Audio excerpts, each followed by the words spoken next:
Hello everyone, let us introduce ourselves. My name is Yusron and I'm also with Inacio. And in this presentation, we are going to explain about the classification in order to complete final project machine learning step 2. We will elaborate step by step in a way of doing classification by using decision tree and also random forest classifier. So for the task is for train a model in purpose to predict is the customer will interest or not to buy a new vehicle based on a given data set. Inacio? Okay, the first is data exploration and the data pre-processing.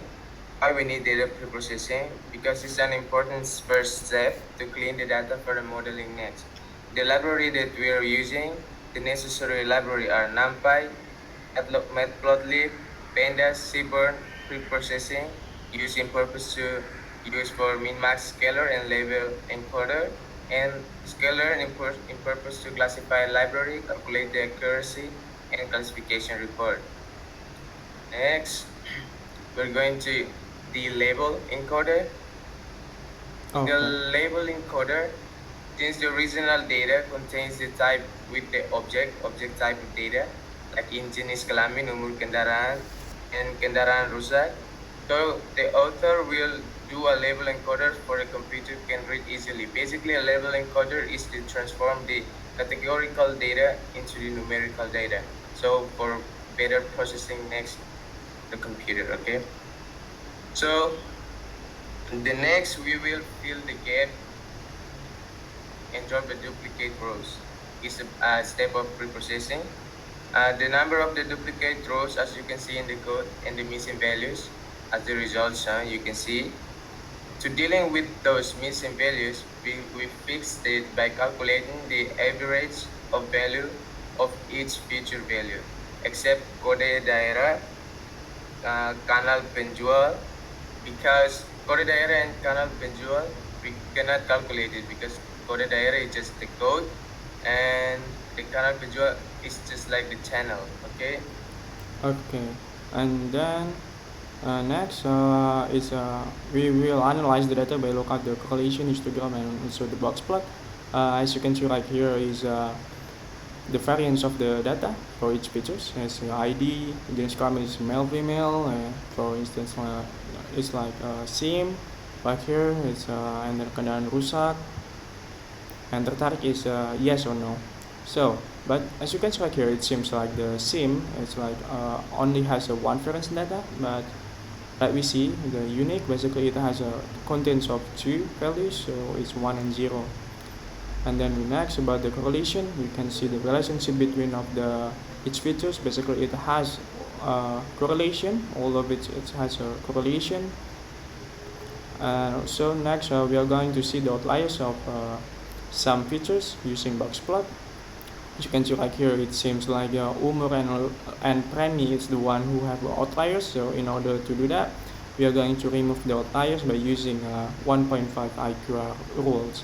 And then we already removed the outliers, and as you can see right here is the outliers has been removed. And then we're going to analyze by using KDE, kernel density estimates of tertarik and with another continuous features. For you can see right here is like umur and tertarik. It has for the red is the one who is interested, and for the blue is the who does not interest. There's a correlation, as you can see right here. It's like around of who is interest is from it's variative, but it's some of like 40s is the one who is most interest. And for the kode daerah, it seems like around 22 until 32 it's like is the one who is most interest. And for the lama berlangganan, it sounds like pretty variance. And also for the premi, it's pretty same. And for the kanal penjualan, it looks like we need to avoid this around this channel. As you can see right here. And then we are going to drop ID because it's unique. We need to drop it because it has no any with other features, and then it will bet to our model, and then we are going to prepare to Y train and also we want to train. We drop the tertarik from the xtrain, and then we are going to use scaling data by using the max scaler right here. And then next we already have xtrain and also y-train, and now we are going to prepare for the test set. Since we are given the kendaraan test and also kendaraan train, so we are going to do the same as like a train like before. We're going to do encoding, label encoding. We see the missing and duplicated rows, but because duplicate row it's totally fine, because we just want to test it to unseen data, so it will be the unseen data. We are not going to train it, so we'll do fine. And then we are doing the same. We prepare the y test and x test. We drop it same as like before, and we train. We use a scaling in the scaler to the x test, and here we go. We already have all of the trend set and also the test set. Okay, next one is train the model of random forest classifier. First we build the model. So we build the model and then we train the model, as you can see, and then we test the model. We test the model and then we print the accuracy we've been calculated, and then as you can see the result is around 56 point something percent.